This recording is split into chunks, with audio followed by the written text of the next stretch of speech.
Minhas caras, meus caros, aumentar a participação da agroindústria no PIB agropecuário para 50%, o que aumenta empregos. Alcançar 70% de mecanização na agricultura familiar. Produzir no país 70% das necessidades nacionais de medicamentos, vacinas, equipamentos médicos. Adensar a cadeia de transporte público sustentável. Promover a indústria verde, aumentar 50% a participação de biocombustíveis na matriz energética de transportes, obter autonomia na produção de 50% das tecnologias críticas para a defesa, incentivar a digitalização das empresas. Pareceu bom para você? Não para aqueles que foram convocados, com raras exceções, pela imprensa brasileira para comentar o programa Nova Indústria Brasileira, que o governo lançou ontem. E tudo por quê? Porque o governo falou em investimento de 300 bilhões na indústria até 2026. 271 bi em créditos reembolsáveis, como explicou o presidente do BNDES, o Luiz Mercadante. Créditos reembolsáveis, aqueles que, como o nome diz, terão reembolso. 21 bilhões de créditos não reembolsáveis, que é um investimento através de agências de fomento em tecnologias de ponta e áreas experimentais. No BNDES vai participar com 8 bilhões no aporte de algumas empresas de ponta também. Um programa que tem como alvos desenvolvimento sustentável, aumento da produtividade, comércio exterior, né? E, insisto, modernização tecnológica. Foi uma pauleira infernal.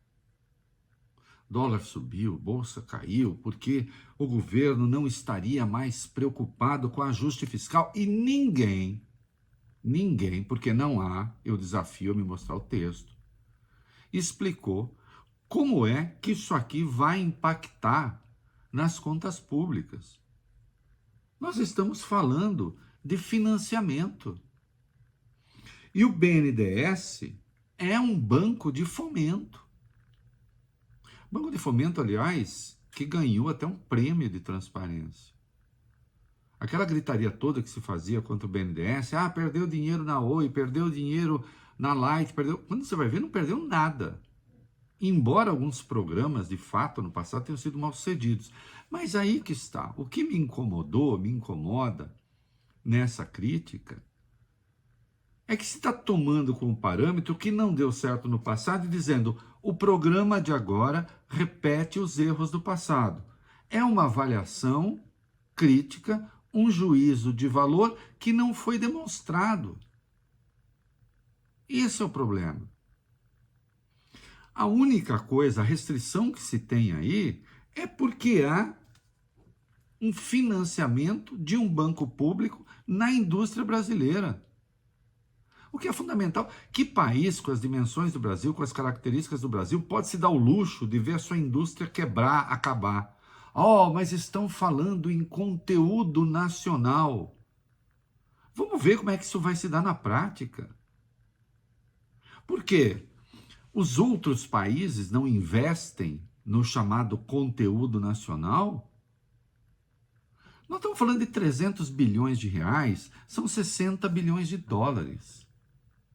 Sabe quanto o governo Biden meteu na indústria americana até agora?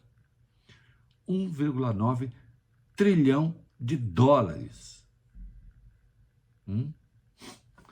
280 bilhões de dólares, ou 1,3 trilhão de reais, só na indústria de semicondutores e chips. E ninguém está dizendo que o capitalismo americano acabou. A União Europeia, 2 trilhões. O Japão, 1,5 trilhão de dólares. O Brasil, décima primeira economia do mundo, 60 bilhões de dólares em incentivos. Atenção, até agora ninguém conseguiu demonstrar que isso vai fazer Isso vai elevar o déficit, porque não é o caso, ou então vai fazer disparar a dívida pública. Ah, mas nós temos medo do que aconteceu no passado, que se repitam erros. Bom, então vamos fazer o seguinte, deixa a indústria brasileira ir para o vinagre.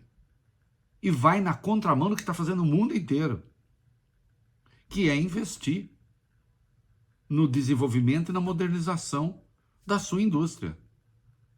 O mundo pode fazer isso. O Brasil não pode, porque, claro, nós temos liberais bem mais inteligentes do que os outros, aqueles mesmos que erraram no tamanho do crescimento, da inflação, do desemprego e de tudo.